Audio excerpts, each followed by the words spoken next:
Welcome to another edition of Crime Time with DutyRon. Guys and girls, I'm a retired New York City police detective with over 20 plus years of law enforcement. And if you like all things true crime related from the police perspective, please considering hitting that red subscribe button, hit that notification bell so you'll get all things DutyRon when I go live or upload another video. Today, I want to talk to you about Shana DiMambro, 45 years old, out of a small town in Spring Branch, Texas, went missing on July 19th, Tuesday, just short of 11 days ago. Her remains potentially were recovered last night, pending positive identification. We're going to get into it. We have the gentleman who is responsible for leading searches on a civilian side. He's a business owner in the local area. We have DJ Seeger, president of Seeger Waters. We're going to introduce him in a few moments, but I'm going to show you a little piece. But before we get into that, a special thank you to you, the replay viewers, the live viewers, the Patreon supporters, the channel members. I love and respect all of you for showing what great human beings you are by giving respect and dignity and thanks to all of our guests and the victims and their families, most importantly. So I give thanks and praise to all of you guys for being wonderful, wonderful human beings. And our guest is nothing shy of a wonderful human being. But before I get into it with you guys tonight and introduce him, I want to show just a small 2-minute piece. And this piece is from the past. It's from him setting up searches, volunteer folks, using his own equipment from his business, doing what he does best, searching for the missing, unbeknownst to him. So let's set this up. Hold on a second. First at 5, a community working to bring a woman home. Today marks one. I suck at technology. Sorry about that, guys. I had it all set up and I hit the play button before I even got ready to go. So excuse me on that one. Here we go. All right, this is coverage of DJ searching for Shana. Community working to bring a woman home. Today marks 1 week since Shana DiMambro vanished. The Comal County Sheriff's Office says she was last seen at her home in Spring Branch, just north of San Antonio. KENS 5 reporter Sarah Duran talks to the man leading public searches to find her. Everybody's looking for you. In high grass and thick brush, DJ Seeger is on the search for 45-year-old Shana DiMambro. So we thought maybe there's something in here, but nothing. This area in Spring Branch is half a mile from her RV home where she was last seen a week ago. Her husband, Chris Santos, previously told us he believes she vanished while he was at work. Please come home. We searched all through here. Seeger says dozens of volunteers joined him on his first public search on Sunday. Santos tagged along. He cried for a little bit and then he jumped in and tried to help. Seeger didn't know the couple before DiMambro's disappearance. And we were here the morning that she was reported missing. Drilling a water well with a crew along State Highway 46. He later checked his truck's dash cam, but no sign of DiMambro. Since then, his interest increased. We've used ATVs. Even pickup trucks, drones, and a dog to search. It's my community and I'm always looking for ways to serve. Using skills he previously learned as a volunteer at the Crisis Center of Comal County. It's always something that I want to jump in and see if there's anything I can offer to help. And possibly find a woman her family dearly misses. Now Seeger is hosting another search again at 7 o'clock tonight near the only...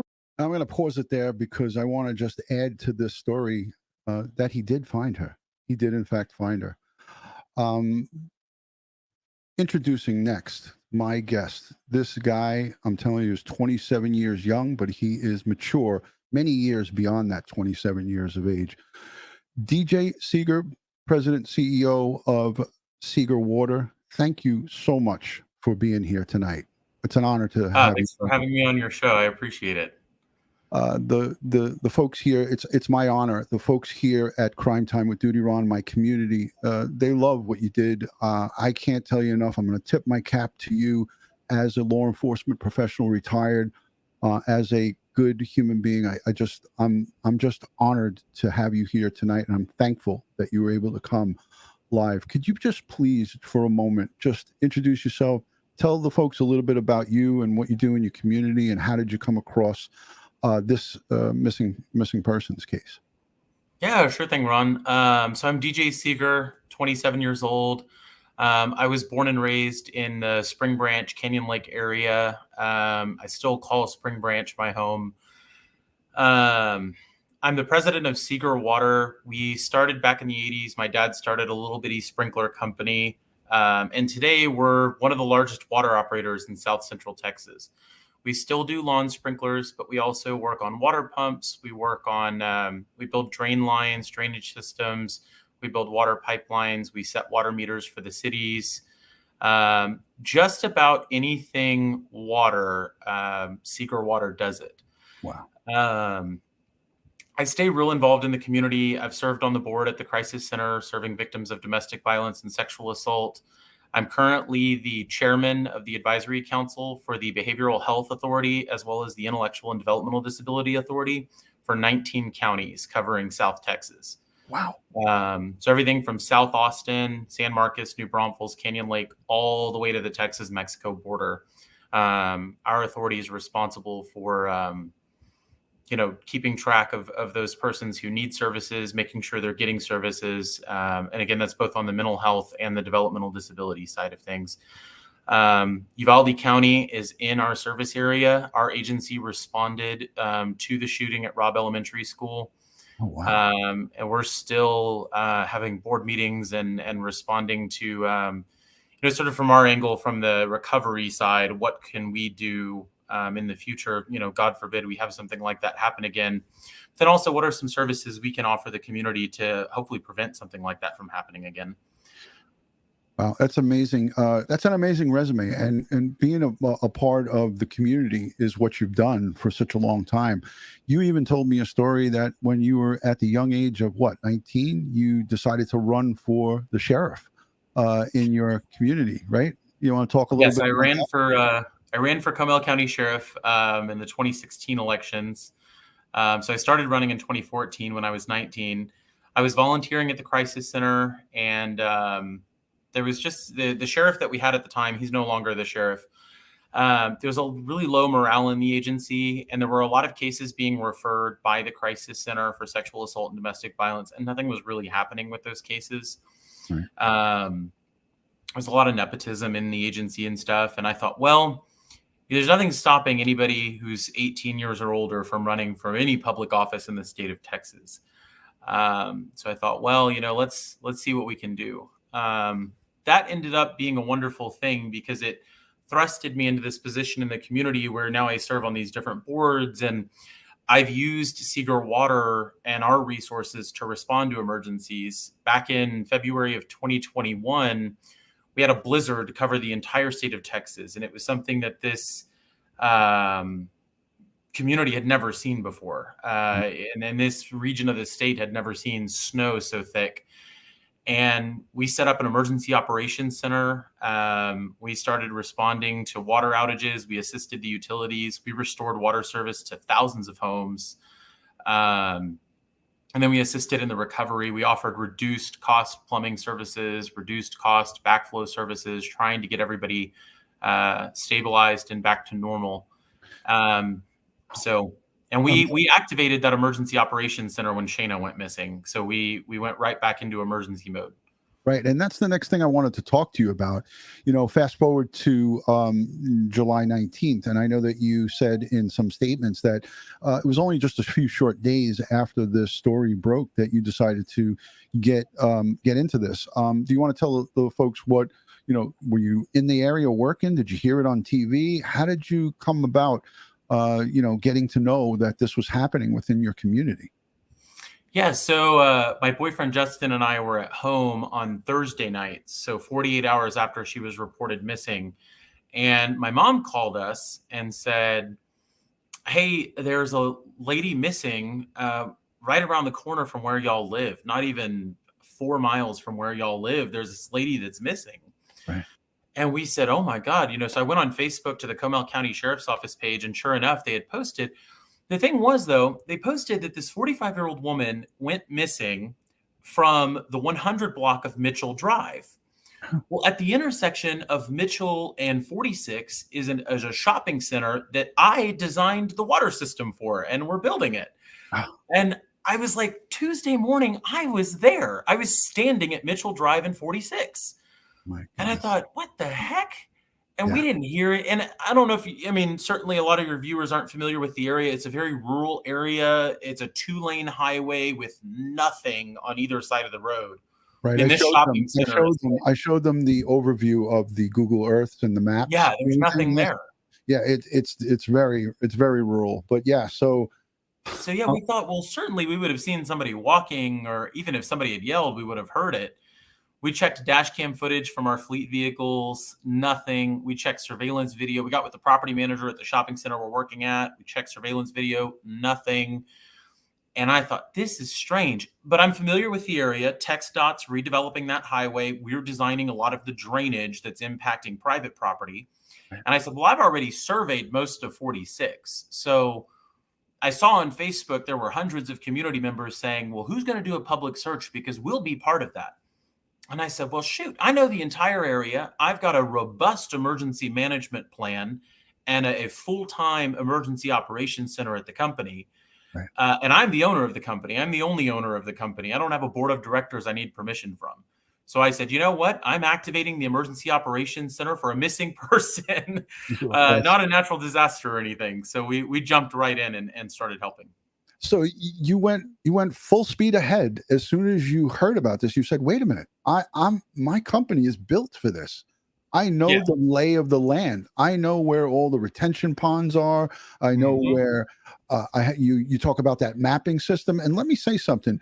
When it comes to Equusearch Midwest, I'm wearing the cap. I am the law enforcement liaison. When it comes to searching for the missing, mapping is everything, because you don't want to waste your time and search and research the same stuff. You want to cover as much area as you can in the shortest amount of time. You know, when you're using drones and you're using foot searches, or you're going on horseback, or you're using ATVs, if you're not mapping where you're going, you can have people overchecking and redundancy, and you don't want that because time is of essence. So 2 days after she goes missing, you're now on the case, and you decide to mobilize folks through this Facebook group.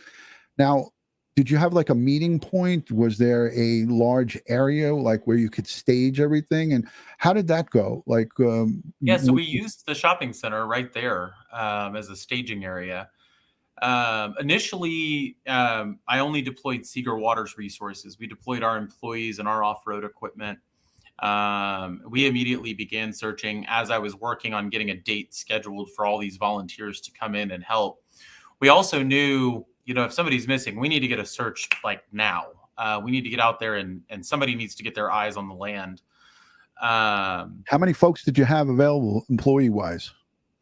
So I have 40 employees. I had 6 working, plus me, working on just Shana's disappearance, searching the area on Thursday night, again on Friday, again on Saturday. We continued searching.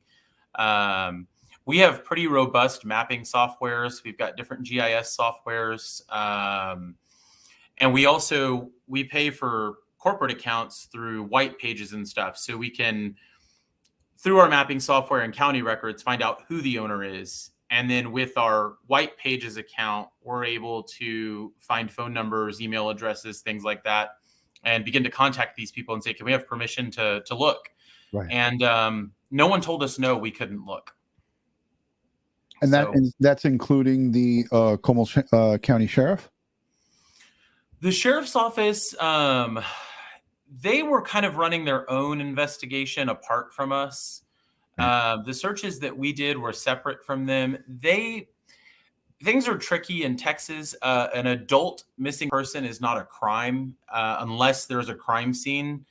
There is no crime. So the sheriff's office involvement is very limited to just getting notices out, putting out an APB, and beginning to find out, where is she? Where could she be? Let's talk to some people. But they can't pull warrants. They can't. There's not much they can do. Their hands are pretty tied. As a private company and a group of volunteers, we can do just about anything we want. There's nothing stopping us from doing anything. What was your game plan? In other words, so you now start getting going with this. Did you now say, okay, these are the areas of importance that you felt, or that were you getting input from any other folks? Was her husband giving you input? We talk about Chris Antos, that's Shana's husband. Were you getting any direction from anybody on where you should go and look, or you were relying on your knowledge and the lay of the land, so to speak? So unfortunately, there wasn't a lot to go on. We did meet with Chris. We went to the RV where she was last seen. We were, trying to gather, was there any place y'all hung out? Because what we didn't know is she goes missing from this remote area, this RV park, that unless you live there, you'd have no idea that it's there. Okay. And it's got all of, 15, 20 residents at most. And so we talked to some people there. No one heard anything. No one saw anything. So we began to build these theories. Theory one, she was murdered and the body was disposed of somewhere else. Theory two, she walked off and committed suicide. And then theory three was our least likely possibility, but theory three was that somebody abducted her. And so we kind of started with those three things. Right. And then I started to do some research on missing persons cases, and it was amazing that most missing people are found within a mile of their home. Whether they're alive or dead, they're found within a mile of their home. Yeah. So I said, well, let's check drainage culverts. Let's check dry creek beds. It's bone dry in South Texas right now. We haven't had a drop of rain. Every creek bed in this state is bone dry. So I said, let's check every creek bed in the area, every drainage culvert. There's a property that's being built that was abandoned. So the foundation was dug out, but the project was abandoned. So I said, let's go check there. There's an abandoned building across the street that was supposed to be a taco shop. Turns out the place is unlocked. We were able to just walk right in. It was unlocked, but no sign of her. And we thought, my God, I don't know where else to look. So I started calling other utility companies, private utilities, public utilities. I called some friends I have at the sheriff's office, and I said, does anybody have any idea? I mean, I'm no expert at this. And that was when that first Sunday, so she went missing Tuesday. Right. That Sunday morning at 7 a.m., we had 40 volunteers show up. And we said, okay, we're just going to look. 5 days later. 5 days later, yeah, we said, well, we're just going to look wherever we can, running off these three theories. Yeah. And none of them really played out well. We interviewed the husband a few times and asked, well, what do you think happened? Where did y'all hang out? Well, we're introverts. We stay home. Right. We don't really go anywhere except the store. And it's like, okay, so there's not like a bar that they hang out at that she might be hanging out at. And you know what? There wasn't really many places to look. Your little research that you did on missing persons, you were right on by making the third option as the least viable, because most people are not abducted, especially in those types of areas like that. It's like, you see a person abduction in some of the more affluent areas, like we get it here in New York, where someone's taken and they're being held for ransom or something like that. So the first two scenarios are what is most likely what happened to her. But what I also like about what you did is that you did some research before you put yourself fully all in. It's important to have some knowledge and have some direction and drive of knowing where to go and what to start to do. So this is fantastic. And for those of you who are joining late, DJ Seeger is the owner of Seeger Water, and he was instrumental in making the recovery that happened last night around 7 your time, right? 7 or 8 o'clock your time? Yeah, 7:30 is when we located the body. So DJ, he called me yesterday at 4 o'clock or 5 o'clock my time. It was just, I think it was closer to supper time, so maybe it was even later. But he called me because we had the communication back and forth, because Shana's stepmom gave me his number, and I was trying to give him some advice and help and things of that nature. All I wanted to do was try to say, hey, if there's anything I could do to help you with knowledge of the do's and don'ts, if you come across some evidence, like, that's all I was trying to do. And we never got to communicate until later that night. And I texted him, and he sent me a text back. I am with her. I'm with the body. And I was like, is this a mistake? Was this like, did he just text that to me? So my head was spinning and I was like, what? And then we got together on the phone and spoke briefly last night. But listen, I am just so taken back by when I see these acts of kindness and civilians take it upon themselves to search within their community. There's such a need for people to see what you did and use what you did as an example of what to do and how to do it the right way. And that's why I'm kind of trying to, I stopped you from talking because I want people who are just joining. There's close to 500 people watching live here. I want the people who come in late and see this to know that this is a prime example of what you're supposed to do when something happens and there's some type of an emergency where someone goes missing, whether they're elderly, whether they're 45 years old, whether they're 2 years old, whether they're 20 years old. It doesn't matter who, what, where, what their social and economic background is, it doesn't matter. This is a human being that went missing. It touched DJ's heart and touched his soul, and he went full on into it. He used the resources of his company, and he did a fantastic job. I wanted to just quickly stop this because we have the director of operations from Equusearch Midwest, Dave Rader. I know he's busy. I asked him last minute if he had time. He said, I always have time for this. This is what he lives for. He searches for the missing. They have over 2,000 recoveries of people who have gone missing, recoveries, whether they were alive or dead. This is the organization Equusearch. They were dispatched to this missing person case. I don't know exactly what they did. His chapter is the Midwest chapter, and they weren't there. But I think the Texas Equusearch was, according to the news reports, were there. Dave Rader, thank you for joining. I appreciate you coming on in here tonight. This is DJ. Absolutely. This is DJ Seeger. I don't know if you were listening to a little bit. I just got on, unfortunately, and I came in at the tail end of this, but just from what you had like kind of told me from before, Ron, is that here's just a citizen that decided that he wanted to sit there and try to help out as best as he could, and that's what it's all about. It's just everybody, all hands on deck. It doesn't matter whether you're a professional searcher or not. It's people wanting to do the right thing. Yeah, and that's certainly what he did here. He did the right thing by, as he said, dispatching and deploying his own company employees to help search for this 45-year-old woman that went missing. Dave, do you have any, maybe suggestions or things to speak about to people in, going forward in the future, if God forbid something like this was to happen? Volunteers is what your organization is all about. Equusearch is purely a volunteer organization. You guys don't get paid for what you do. Any advice for, DJ went out and searched, and for those of you who don't know, he found her remains on the 10th day, right? It was day 10. So day 10 last night. We're going to hear how he came across her remains and how he got to that, because we're only halfway through his story.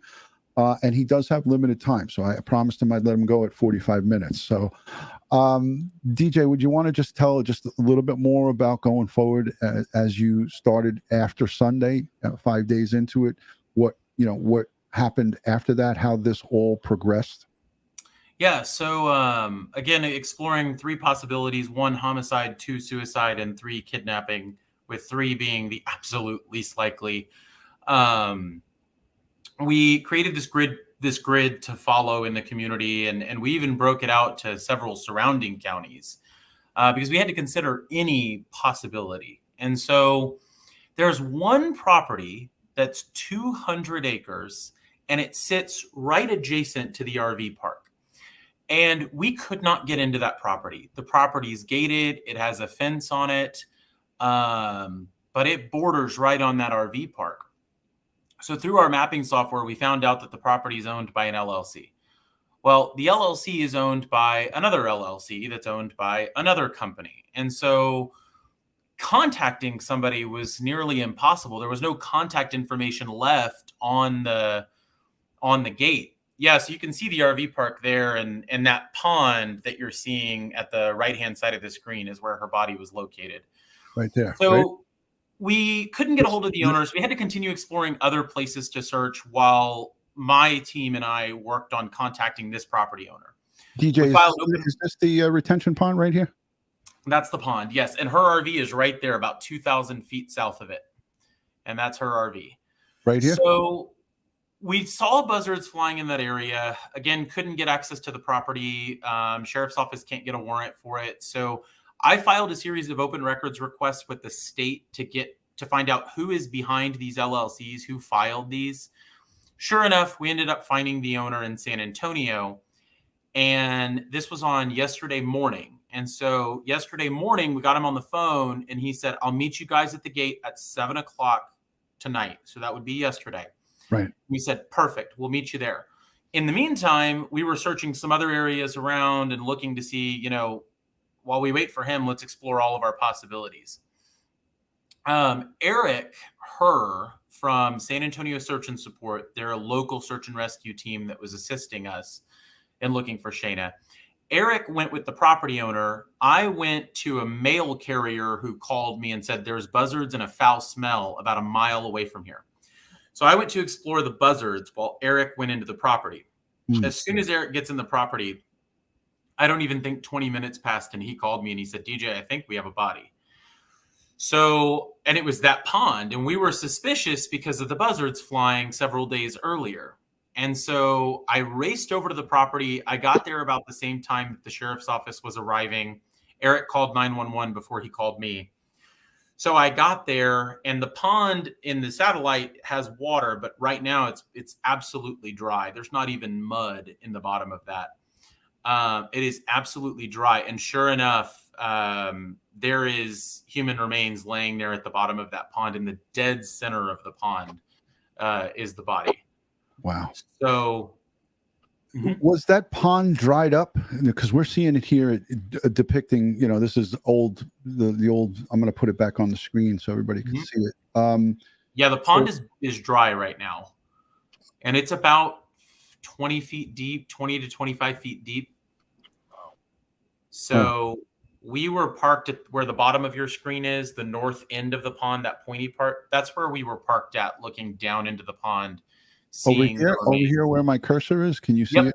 Yeah, that's where we were parked at, looking down into the pond. Did you come in from this little trail? It looks like a dirt trail here. That's it. Yep, we came in from Mitchell Drive down that. No, other side, other way. Oh, okay, this way. Yep.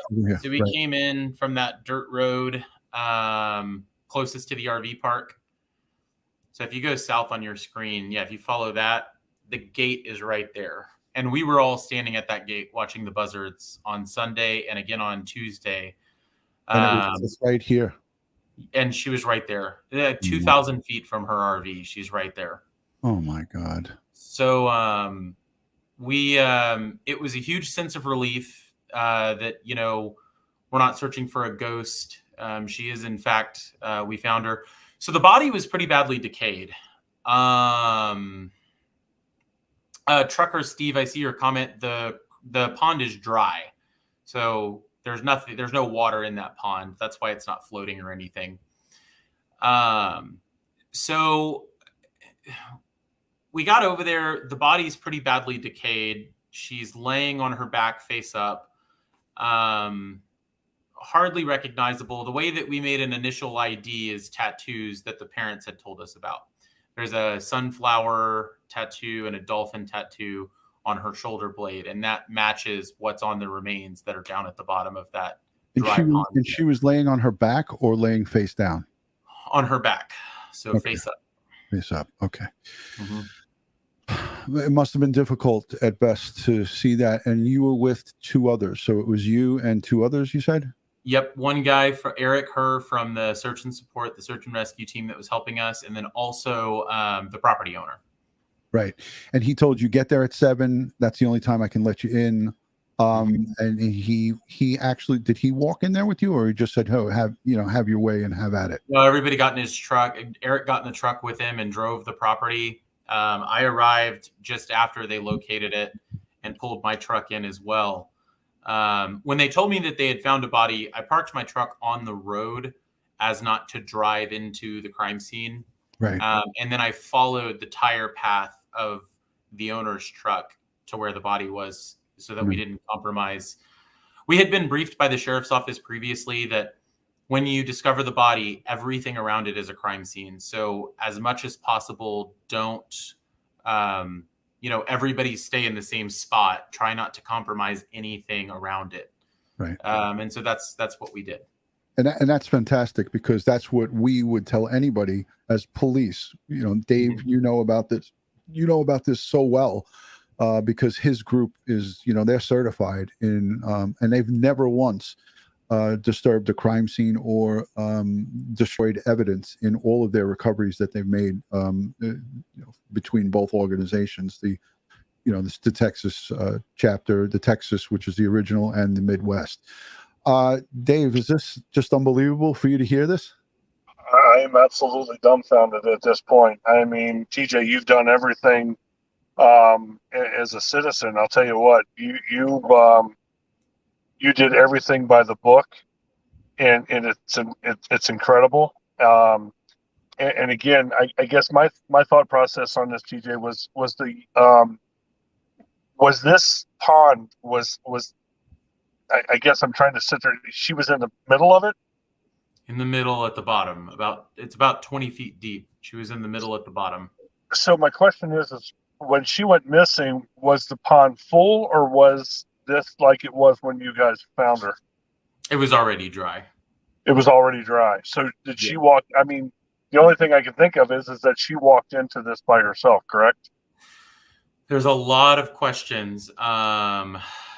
Responsible, but the main thing here is that we don't want to give those little details, because that's important for going forward to get that prosecution. But yeah, so we have a vision of that this pond was dried out because we are in a dry spell, right? It hasn't rained in Texas for so long, and you have 100-degree temperatures. So what we're looking at is an old satellite image here, and that's what I'm showing on the screen. That's when it was regular times here, where, like you said, 20 feet deep. What is the retention pond used for? There's a lot of questions about that, DJ. I don't know. I haven't had a chance to talk to the owner about that retention pond. I think it was originally intended for drainage as that property develops in the future. Right. It's a fairly old, it was dug out long ago. I mean, it's so overgrown now, and it's, all the limestone outcroppings are in it. So it was probably dug up decades ago and may have been used for cattle at some point. But now I think it's mostly just a drainage retention pond. There you go. Yeah, because some people were asking me questions about that. Like, do they use that for water supply for crops or to feed livestock or anything like that? But it doesn't look like, that it was. Like it's a pretty abandoned pond. That whole property is fairly not in use. Right. There's no real indication at the crime scene of what happened. There's not much of an indication. Right. Yeah, and I think crime scene reenactment and reconstruction will play a big part in that. Like when you guys were backed off, I'm going to show a little bit of a video, Dave, if you got a few minutes. I just want to show an interview that Chris did last night. He was, working hard on this, and one of the news reporters got a hold of him. But definitely, all of those hours that those folks from the medical examiner's office, the crime scene unit, and all those people photographing, measuring, taking, looking for certain indicators, so to speak. But here's an interview with DJ from last night. I want to show the folks this. I didn't play it last night, but I'm going to play it now. I want to take you back out to the breaking news that we brought you at the top of the show regarding that dead body found in Spring Branch. Our Alicia Nieves just arrived there on scene. Alicia, what are you learning tonight? ECs were in the 200 block of Mitchell in Spring Branch. We can't get any further because Comal County deputies are blocking off the road right behind me. They're investigating the discovery of a body this evening. I'm here with DJ Seeger. Come on in, DJ. He says he found the body of Shana DiMambro. DJ, tell us what happened this evening. So I'm from Seeger Water. We're a utility company that's working in the area. So we joined in on the search a few days after she went missing. Today, we got permission from this landowner to search his property. So 3 of us were back there, and she was found at the bottom of a dry retention pond. And this is right around where she lives, near the RV park, and you couldn't get back there previously. What did you do as soon as you found her? Called 911 immediately. And then detectives have been interviewing you, correct? Yes, we've all been interviewed by detectives several times, taken all of our information, identity, and everything. Well, DJ, thank you for joining us, and thank you for the work that you have done, because you have been in this search all throughout since her missing persons report was. Yes, and thank you so much. I listen, man, I can't tell you, as someone from the profession, how much I appreciate what you did here, because as you and I spoke, there wasn't really a lot of activity, because when a 45-year-old woman, just according to her husband, just vanishes and leaves and goes out, there's not a lot that they can do legally. They can't start, looking through his, their property unless they have reasonable suspicion that something is not right. And I don't think that they got to that point in this case, but I don't know. We don't know what they did there. We have no idea. But the bottom line is that you found her, and you could have found her earlier if you were able to get into that private property. And you did right by not trespassing, because you could have gotten arrested yourself for trespassing by going on that property. So as a 27-year-old, I tip my cap to you, because you did everything right. And I know, Dave, you concur with me on that. Absolutely. 100%. I mean, he followed the, for somebody that's never done this, he's absolutely followed the protocols to the T. So my hat goes off to him. Oh, yeah, 100%. And I'm just going to highlight a couple of these super chats. Dr. Dave Moskowitz, Dr. Ed Moskowitz, that's Julie. She says, thank you, DJ. Your compassion is wonderful. At Dave Rader and at DutyRon, love and respect, just Julie. Her husband is in the hospital, and I hope he recovers and gets home soon. He's in the ICU. So prayers to Dr. Ed Moskowitz. Ramona sends in a super chat and says, DJ, thank you for being a good Samaritan. You deserve a hero medal. If he was a resident of my community in my county, I'd give him the keys to the county. That's it. He gets the keys. I don't know what that would get him, but he get the keys to my county. That's for sure. Let me see. A couple of other folks are putting in messages. Legal-minded friends, Karen. She is a attorney from the United Kingdom. She says, you were right, DutyRon, when you thought it was that pond. I did. Last night, I was speculating on the pond based on our conversation, DJ, which you really didn't tell me where it was. I didn't even ask.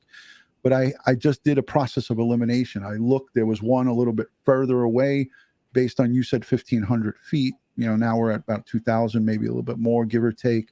But it's a close distance. I was showing that on my live stream last night, and I was making a conservative guess and also a constructive guess of process of elimination. So I wasn't sure how you guys got back there. I looked at those trails, and I said, oh, maybe from the upper part of it, but you corrected me on the bottom part. Just unbelievable. Can you just talk a little bit about her mom, her stepmom, Vicky, and her adoptive father, Brian? What was some of your communication with them, and were you keeping them updated on a regular basis throughout this whole ordeal? Yeah, so I've been in touch with them the entire time, calling and asking for information, just to try to get ideas for where to search in case she did run off. If she did run off, she would have gone somewhere familiar. So I've been in touch back and forth with them. They've been calling constantly saying, thank you for searching. Thanks for everything you're doing. Please let us know if there's information you can provide. Chris, the husband, joined us on several searches. I was actually the one who broke the news to her parents that we had located what we believed to be her remains. The reason I did was we had arrived there. The 911 call went out, and everybody here has a police scanner. And it had already made Facebook that a human remains had been located close to the RV park. I didn't want her mom to see that on Facebook before she heard it from somebody who was out there. The initial deputies who responded to the 911 call said, hey, this isn't our case. We're waiting for detectives to get here. And I thought, well, by the time detectives get here to call the parents, they will have seen it on Facebook. So I went ahead and called Vicky, let her know what we had found, and we believed it was Shana's remains. And Vicky was very grateful for the call. She was quite grateful. Of course, it was upsetting. But I think, like the rest of us, it was a big sense of relief that we finally have an answer. We're not wondering, is she alive in somebody's basement? Is she, where is she? Yeah. And that was great, because I knew that you made the communication, because as you were communicating with her, I was also communicating with her and asking her if she had any questions about the process and going forward with the medical examiners and so forth. And she was very, very thankful. I got her on the phone, actually, and she said, Ron, it's going to be tough for me to talk to you, but she talked to me last night. And then I went live late at night. So again, this all, I think, came together just miraculously. And I think God, and I'm strong in my faith. I'm Catholic. I feel that God guided you and guided all of the searchers and everybody that was involved in that, and you are just, I want to keep in touch with you. I want you, we have cell phone numbers now. We've exchanged. I have your email. I want to continue this conversation and keep up with what you're doing and what your community is doing. I want to be able to donate, if I can, to your community, to your company, or to anything that you're doing through my channel going forward, because the great stuff that you do, I know you're not going to not continue to do this. If something happens again in your community, and God forbid, I hope it doesn't, you're just you're a diamond in the rough, I feel, so I can't say enough thanks to you. I have a 6-minute video from Vicky, from Shana's mom. She posted it just maybe an hour or two ago, and it's heartfelt. I want to play it. It's 6 minutes. Do you have enough time with 6? I know you got reservations. Absolutely. Dave, do you got to go? Because I know you were doing something. No, I mean, I'm out, but I mean, as far as I just, again, I just wanted to come on and just let him know what this means, not only to that family, but that community, that what he's done and everything that he done to the T. And again, it's common sense.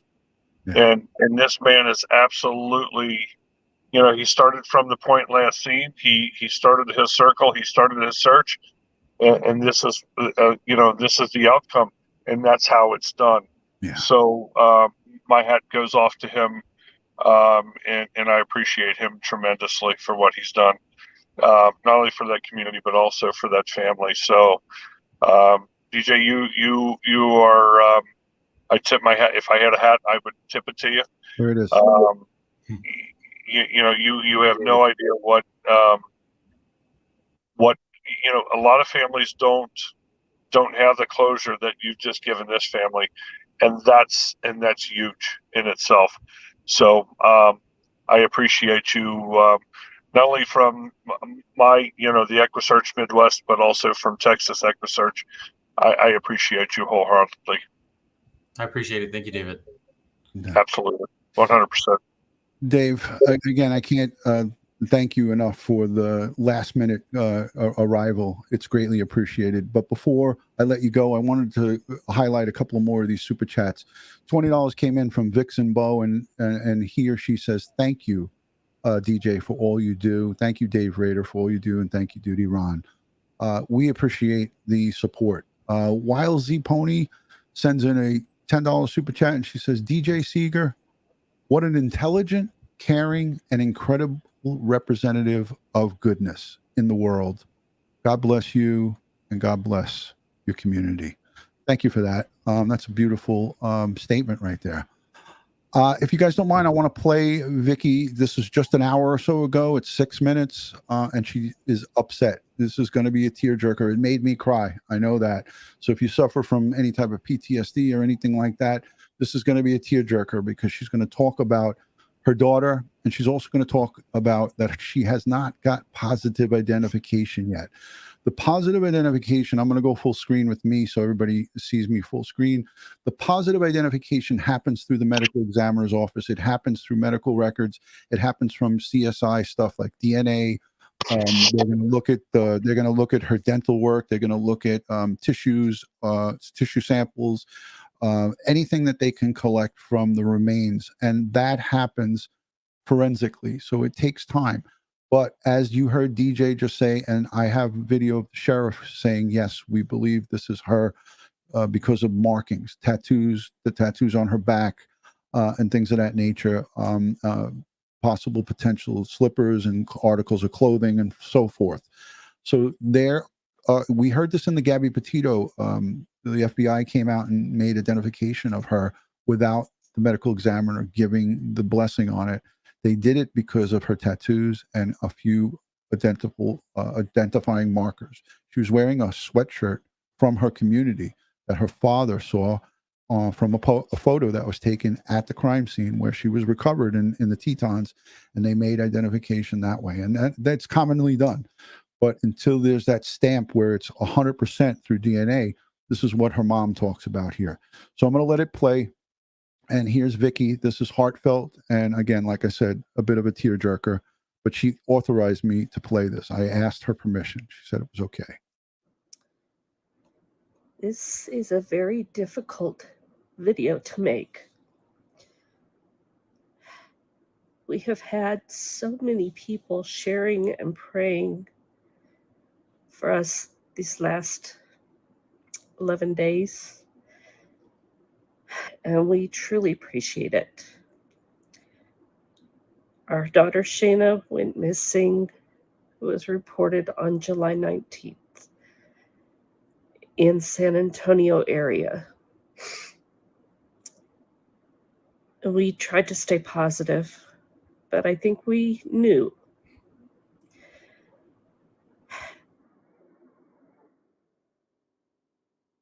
They found her remains last night, about 2,000 feet from her RV. We don't know anything. They have not positively, for the record, identified her, but there was enough for us to know it was her.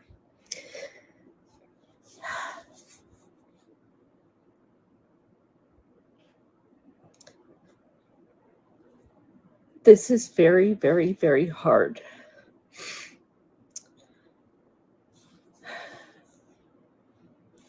Brian and I had 3 children when we got married. He had 2 daughters from his previous marriage. One was Shana, and she was adopted. And I had a son from my previous marriage. They're all gone.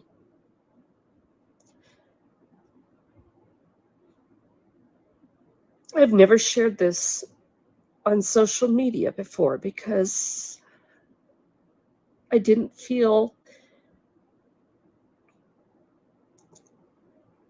it was part of what I was trying to achieve. But I need you to understand what we're going through. We have no children anymore. Here, we'll see them again, but not in this life. Sorry. And we're both sick also.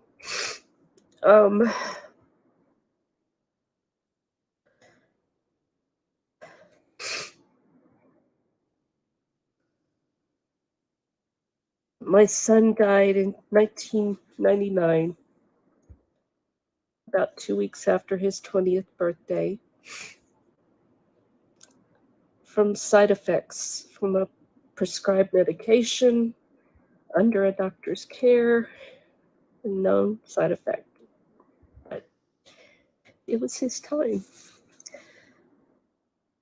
Brian's youngest daughter, Jill, was diagnosed with lymphoma in 2011, and she died almost exactly a year later in 2012.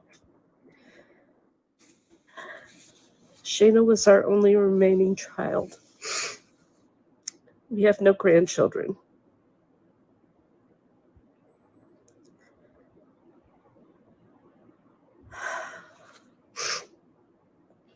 So please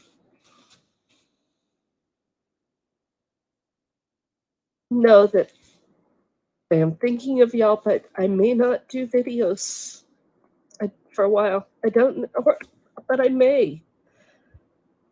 At this point, staying busy is one of the best things we can do. And we know this. We've been there before. But we also, please don't speculate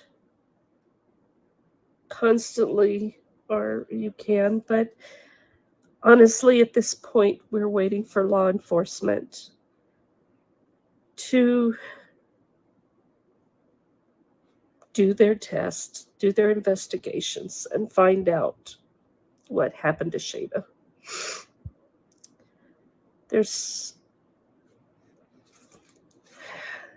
There wasn't much of her to go by.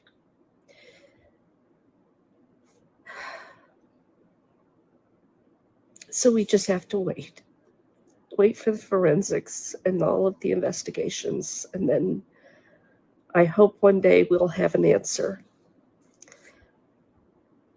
I want to thank you for your prayers.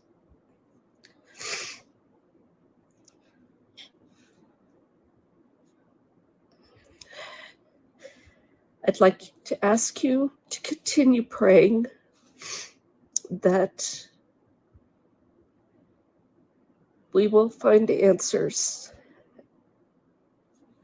and be able to have peace about this someday. Thank you and God bless.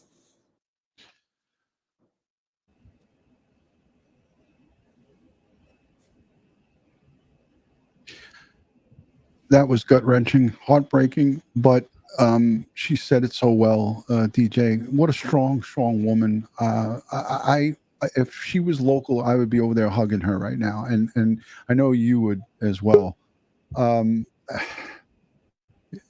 Again, this is real victim families. This is what this is all about.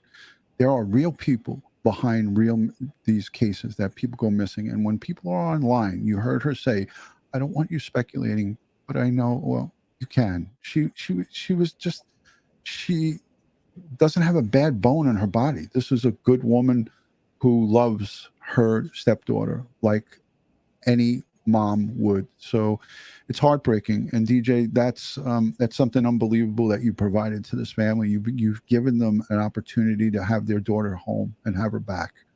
And Equusearch's mantra is lost is not alone. And that's what you provided here tonight. So I can't thank you enough, DJ, from the bottom of my heart. Thank you, Ron. And we were happy to help, and we're going to continue to work with the family. We've offered to help with funeral arrangements. I'm putting together a memorial service for Shana here in the community.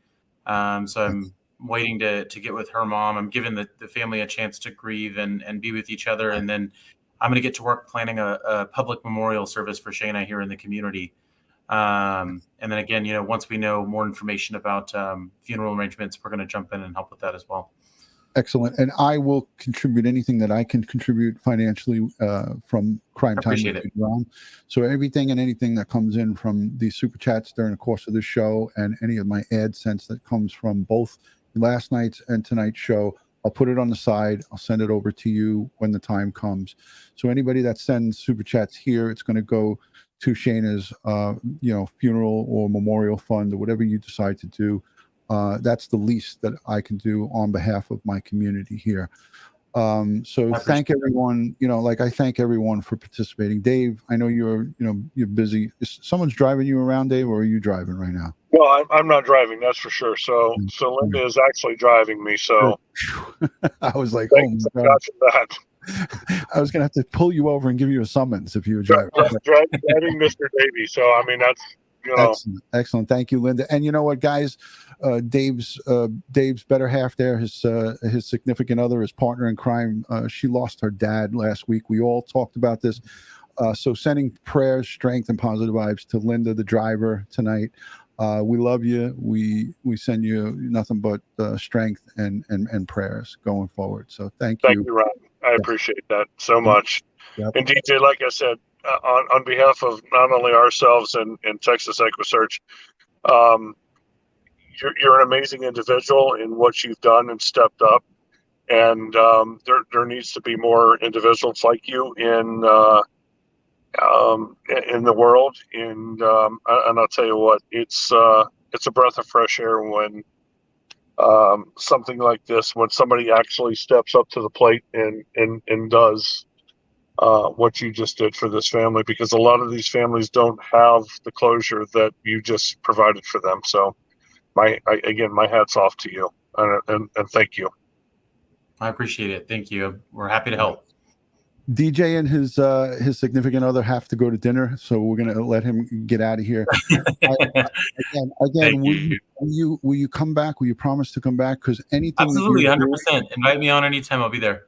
Yeah, DJ, anything that you do, keep me in the loop. I want to help through my community here to help finance or fund something like this for a victim's family. I am honored and happy to help.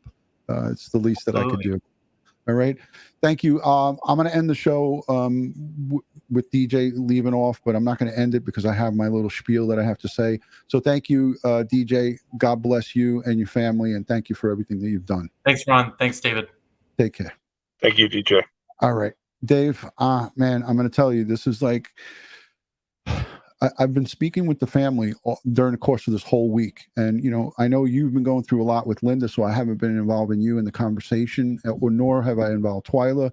I knew that the Texas guys were doing whatever they were doing, so I didn't get involved in it. But speaking with the mom, as we just saw her here, it was heart-wrenching. I cried watching that the first time I watched it again, tears coming out of my eyes. You could see the pure emotion and heartbreak in that woman's voice. I mean, she did everything that she could to help Shana.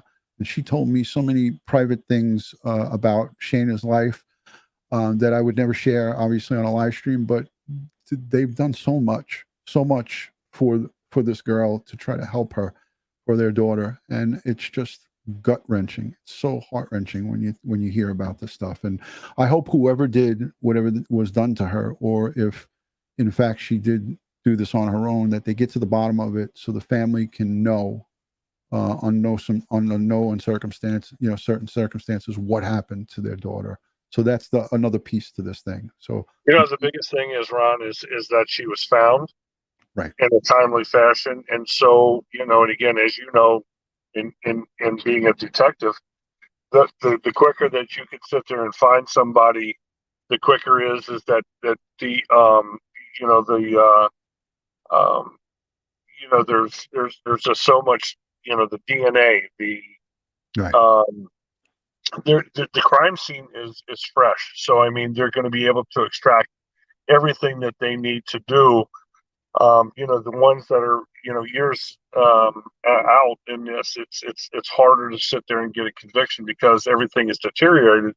But again, it's when you have this kind of find so quick, yes, then the DNA and things are there through a crime scene that they're more than likely going to get a conviction if that's truly the case. Absolutely. So, you could chalk one up to the, advantage good guys, the investigators. So, All right, listen, I'm going to let you run. I'm going to end this with you and I on here. As I always like to say, thank you to each and every one of you for watching the replay, for sending the super chats. Jakey5, thank you for the super chat. I'm going to read some of them all. $50 came in from Just a Mom Mazio, sent a $50 super chat. Cecile Mathis sent in a $20 super chat. Princess Michelle sent in a $20 super chat, says rest in peace. Victoria Blue sent in a super chat. Thank you for that. And anybody that I missed, please understand if I missed you, it's not because I missed the super chat purposely. Spice and Sens, I'm screwing that up. Thank you for the $50 donation. It's all going to go to a good cause, as you guys know. Have courage and be kind. $5 super chat. Thank you, thank you, thank you. I want to say again, thank you to the moderators, the replay viewers, the folks who leave comments down below. If you're not yet subscribed, please subscribe. That red subscribe button is free. Joining and becoming a member costs money, but it goes towards helping victims and their families. So please consider becoming a member, supporting on Patreon, sending in those super chats, sending in PayPals or Cash Apps and all that stuff. It's all on DutyRon.com. You can go over there and make sure you support Equusearch Midwest. All of his stuff is linked on DutyRon.com. There's always ways to support them and the great work that they do. Biker's Wife sends in a $30 super chat, $30.99 to be exact. Thank you so much, Biker's Wife. Greatly appreciated and never expected. So thank you guys. God bless the world. God bless the United States of America. And God bless each and every one of us here in the chat, but especially all victims of crime and their families. We're going to send prayers and strength to Vicky, Shana's mom. She is needing our strength and prayers right now. Let's send them every bit of goodness that we can. Don't ask questions about anything but sending support for them and the grieving process that they're going through. Guys, good night from New York City. On behalf of Equusearch Midwest, Dave Rader, DutyRon, and the whole community, we're sending you love and respect. Thank you, Dave. Thank you, Linda, and Thank everybody. you, Ron. Thank you. I'll see you guys soon. Peace, guys. Thank you.